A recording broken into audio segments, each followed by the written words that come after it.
Tell Me About It is brought to you by Extreme Health Club.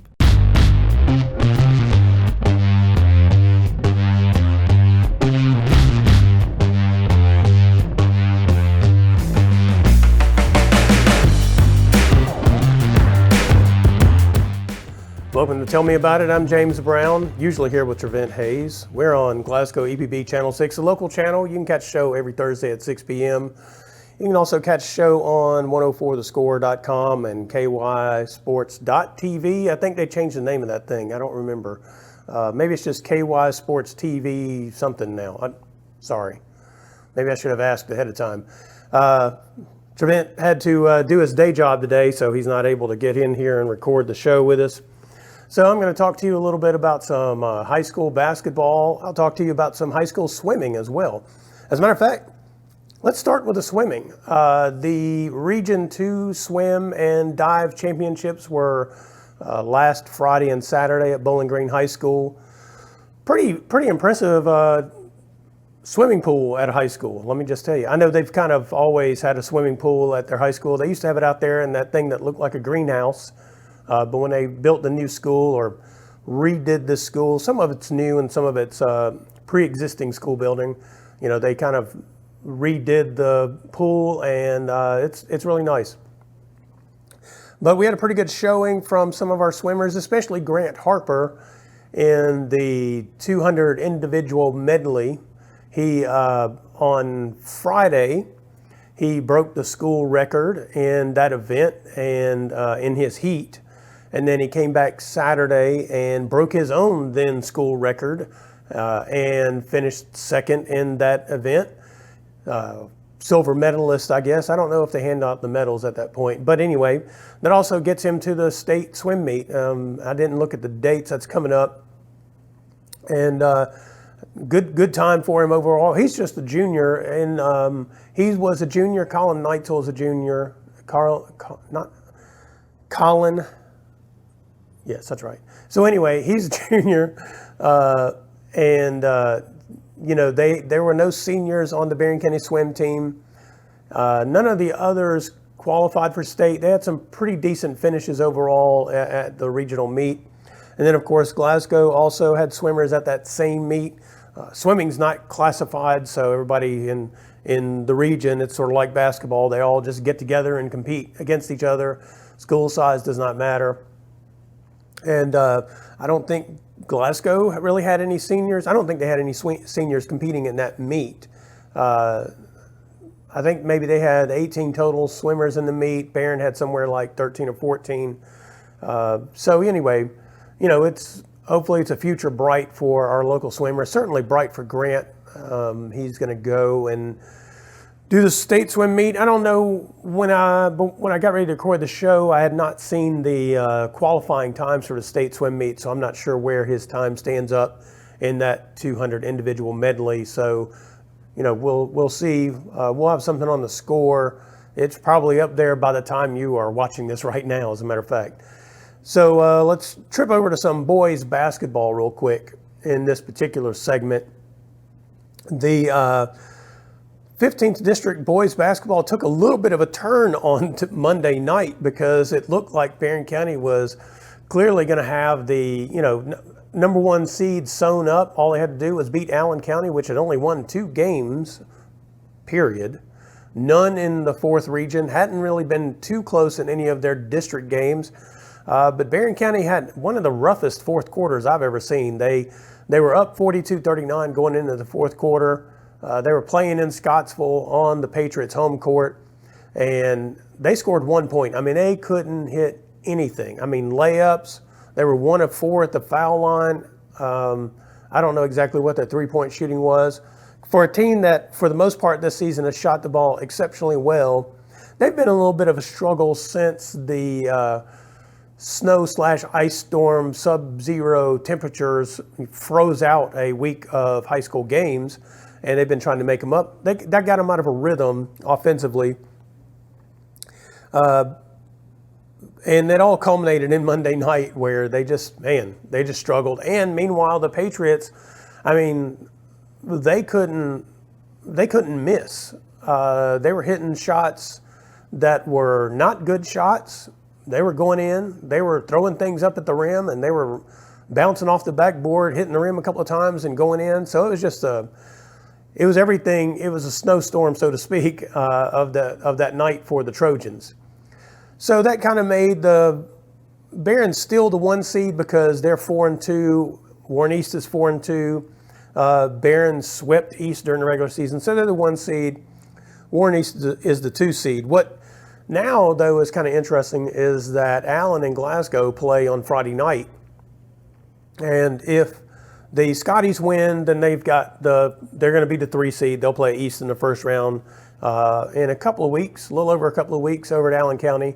But if Allen County wins the game, then we're going to have they will have split their regular season games, and then we're going to have a tiebreaker situation that we'll have to work out. And, we could wind up with Barron and Glasgow playing in the first round as the 1-4 seeds. So, Glasgow probably would like to avoid that fate one way or another, even though they beat Barron once this season. You don't want to be the 4 seed. I mean, it's just like the thing, you would like to be the 3 or the 2. But anyway,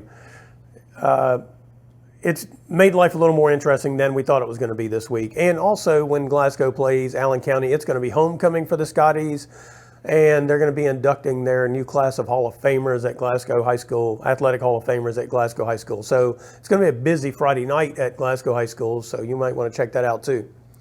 And then also, the 18th district in which the Caverna Colonels play has also gotten more interesting because last Friday, Caverna lost at LaRue County. LaRue County was basically then in the driver's seat to get the 1 seed. They were 3-2. Caverna was 2-3. Hart County and Greene County were still 2-2. They had not. They still had 2 games to play. But so then Caverna bounced back on Monday night and they beat Hart County. So they wrapped up their district schedule at 3-3. And then Tuesday night, LaRue was playing over at Greene County. LaRue, the last couple of weeks, has probably looked like the best team in the district. Certainly on their home court they have. Well, they went over to Greene County Tuesday night and lost 61-60. So that makes LaRue 3-3, Caverna 3-3. And Hart County and Greene County play, I believe it is this Friday. And if Hart County beats Greene County, all 4 teams would be 3-3 in the district. Can't tell you when the last time that happened. So usually there's 2 good teams and 2 not as good teams in that 18th district. This year they are all dead even. They all have some good players. We'll see how that all maps out. Now, basically what the deal is if Greene were to beat Hart, Greene would be the 1 seed, Hart would be the 4 seed. So, this is where we're at right now. I have no idea how that tiebreaker situation works out. So we just have to see how that all works out. That tournament will be in a little over a couple of weeks at Greene County. So, life got pretty interesting in the boys basketball out there. There were a couple of games of note that had nothing to do with district standings in the boys basketball side. One is coming back to the Barron County's struggles at Allen County on Monday. They came back and went to Franklin Simpson on Tuesday night and got an impressive win over the Wildcats, who I think had been playing pretty well lately. So whatever was in their system on Monday night, the Trojans washed it out by Tuesday and got a good win. They still have games left this week. They play Monroe County at home on Friday, and they have Saturday games. Maybe that's against Adair on Saturday. I apologize. I can't remember off the top of my head. So they've had a busy week all the way around. Those are all boy-girl doubleheaders. So we'll talk about the girls basketball in the next segment. But and then another interesting game that happened on Tuesday night was Butler County played Warren Central. Now, this is not your usual Butler County team. We've discussed that before with Ty Price and those guys. They're really good. They had Warren Central down. Cade Unseld, who's been in and out with injury for the Dragons, was back and proved to be a bit of a difference maker because he hit a 3 to tie the game. And then Drevin Bratton, I think, stole the inbounds pass and scored to then give Warren Central a 72-70 lead. They ended up hitting a couple of free throws to ice it 74-70. But it was an impressive game between two teams that are really good. Warren Central, as long as Unsold's on the court, Warren Central is the second best team in the 4th region. When he's out, they're still probably the second best team, but they're not. I mean, obviously, you got a guy who's going to go play at WKU. You're not going to be as good without him. And that's certainly the case for the Dragons this year, which is why their record is like right at 9-9 or 10-8, somewhere in that window. And they still have a game left to play with Bowling Green in the 14th district. Last one was close. The Purples ended up winning it. So, the 14th district's kind of shaping up to be what we expected. Bowling Green was the number 1 team coming in the season in the district and in the region. And so, Central, Unsold missed the first half of the season. So did Elijah Sparks. With both those guys in the lineup, they're right there, probably with Bowling Green, but Unsold's health is going to go a long way to determine whether or not they can compete with the Purples in the district and probably at the region level. And that's about all I can think of off the top of my head about boys basketball in the area. So we're going to take a quick break here on Tell Me About It. We'll be back to talk about some girls basketball.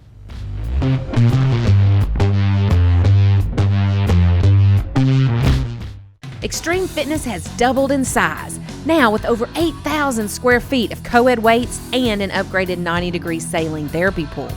The Extreme Fitness campus also holds the exclusive Extreme Fitness for Women complex and Extreme Blend smoothie bar. You have to experience the variety of classes to realize the impact they have on their clients. Personal training is with the best in the business and is available and tailored to fit individuals. So start your journey today at Extreme Fitness and Health Club.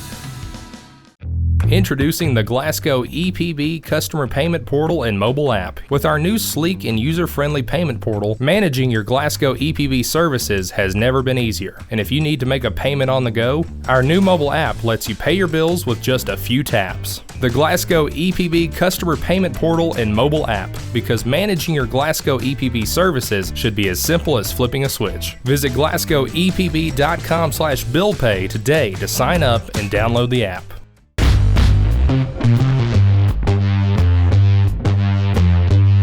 Welcome back to Tell Me About It. I'm James Brown here on Glasgow EPB Channel 6, the local channel. You can catch this show every Thursday night at 6 p.m. You can catch it on the Glasgow EPB YouTube channel anytime. You can also catch it on 104thescore.com. You would think I'd get my own one right, or kysports.tv, if that's still what it's called. Trevent Hayes couldn't be with us this week. His day job interrupted his sometime job. So anyway, we spent the first segment talking about some boys high school basketball. We're going to talk about girls high school basketball in this segment. Things aren't nearly, I'd say they're not nearly as intricate, at least in the 15th district, but they kind of are, because the Trojanettes and Warren East split during the regular season. They're both 5-1 in the district. Allen County's 1-4, and Glasgow's 0-5. But Glasgow and Allen play on Friday night, as we mentioned in the prior segment. And the Lady Scotties, if they win that game, they and Allen County would both be 1-5 in the district. 1-5 in the district. So, we could find some tiebreakers because the top two teams would have split during the regular season, and the 2 in the 3 and 4 slots would have split during the regular season. So, there would be some tiebreakers to decide that. If Allen wins on Friday, then Glasgow will be the 4 seed, Allen will be the 3, and then, we'll have to see about Barron and East. I'm never really certain year in and year out what the tiebreakers are. In the good old days, so to speak, you'd go show up at the district tournament meeting for a sport, and they'd break out the little pill bottles with the numbers in them or that kind of jazz, and then people would be drawing out the pill bottles to see who was 1, 2, 3, and 4.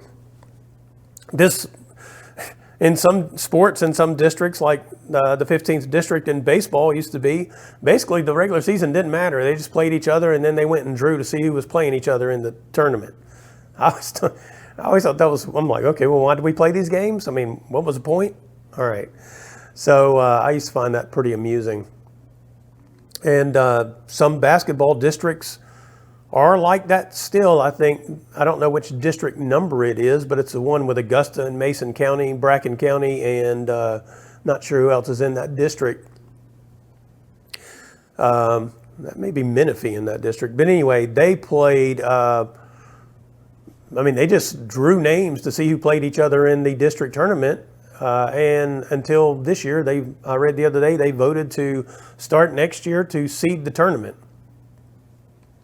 I guess the idea was, for years, Mason County just dominated that district, especially on the boys' side. I mean, you had people like Chris Lofton, and I think is that where Darius Miller went as well? They just dominated that district so handily that everybody knew they would be the 1 seed, so they were willing to draw for the other 2 to play each other to see who got a chance to go to that regional tournament, I suppose is the way it worked out, because they knew they weren't beating Mason County. So maybe the teams have all evened out enough now that they decided, hey, we need to start seeding this thing, because I think this year Augusta, and this is boys basketball I'm talking about, Augusta might be the number 1 team in that district. There's your tangent for today. Back to this girls basketball. It's Barron County Trojanettes. They beat Allen County on Monday night. Those were the makeup games from the week when everything got snowmageddon. And then they turned around and went to Franklin Simpson on Tuesday. And with the way Franklin's been playing lately, and Barron's not necessarily been playing the best, Barron's been playing fine defensively. They've not been scoring very well. They've not been shooting the ball very well in the last couple of weeks. So there was some thought that that game at Franklin Simpson might not go very well. I believe the Lady Wildcats are 20-2 overall. I think they were 19-2 maybe going into that game.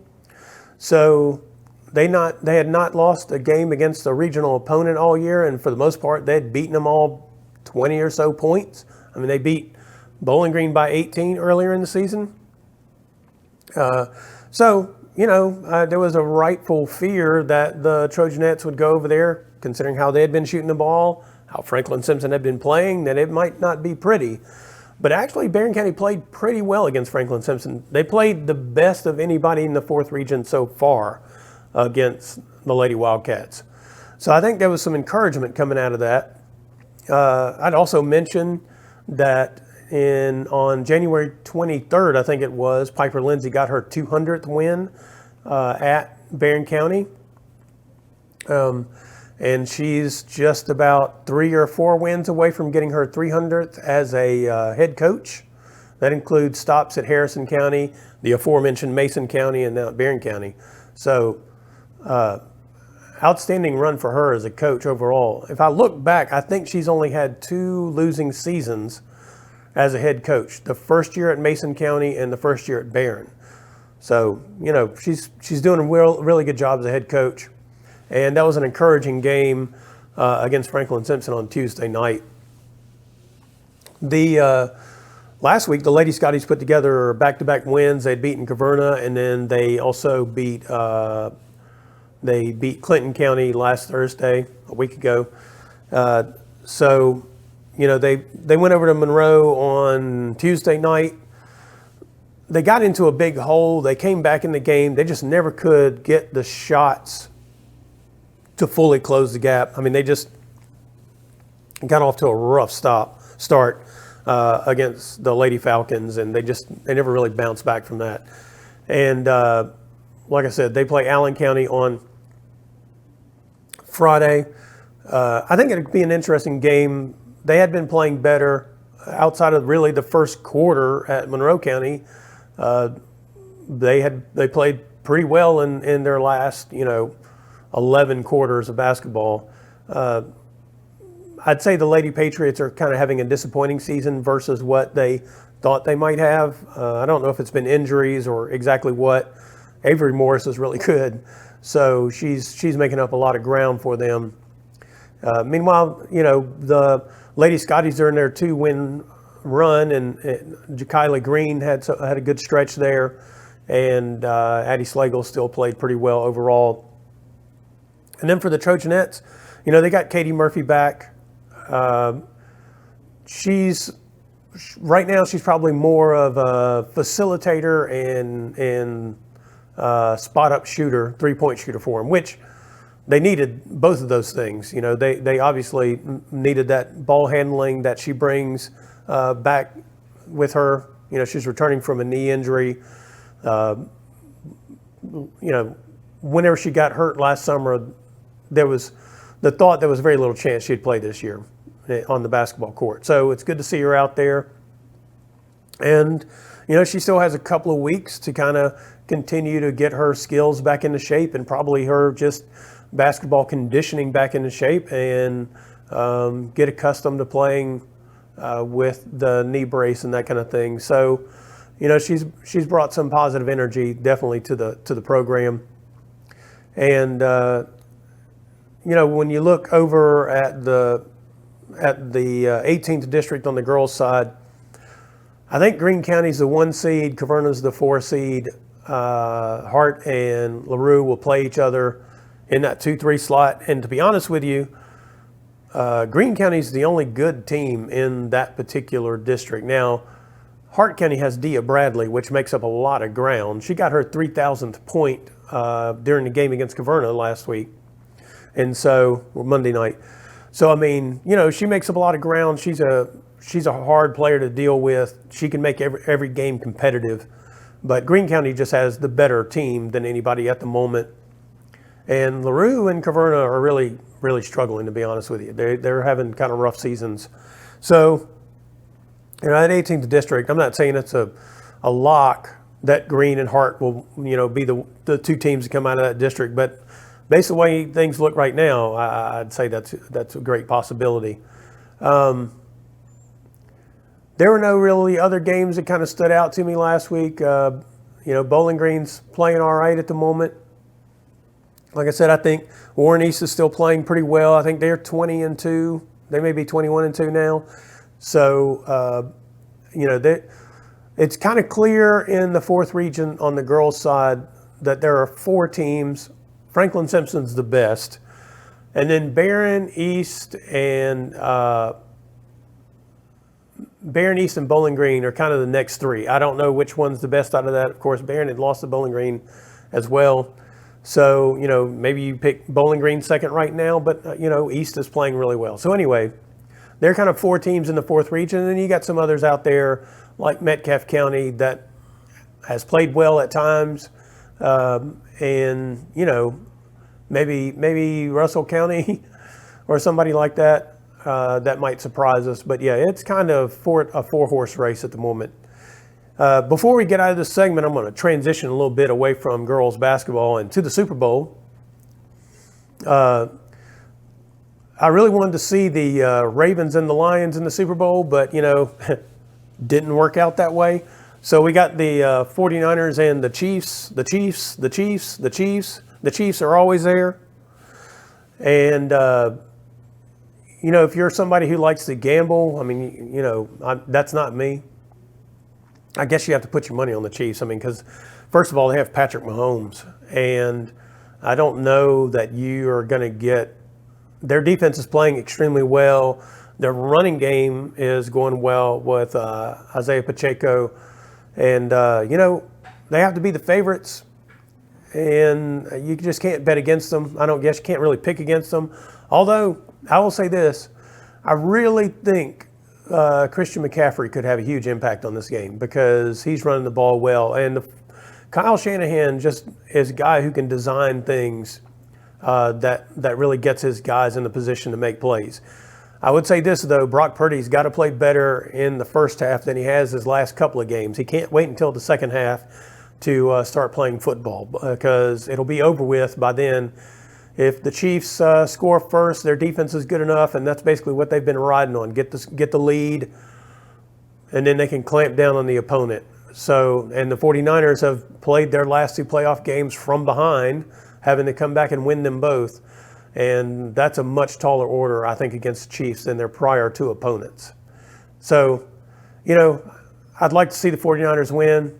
I guess I'm rooting for Mr. Irrelevant, but I also, you know, I like Andy Reid and I like Patrick Mahomes and I like what they do with the Kansas City Chiefs. It's, for me as a football fan, what I want to see from a Super Bowl is a great Super Bowl. I don't really care who really wins it. I do have some people that I'd like to see do well. All right, that's this week's Tell Me About It. I'm James Brown here on Glasgow EPB Channel 6 local channel. You can catch the show every Thursday at 6 p.m. See you again next week.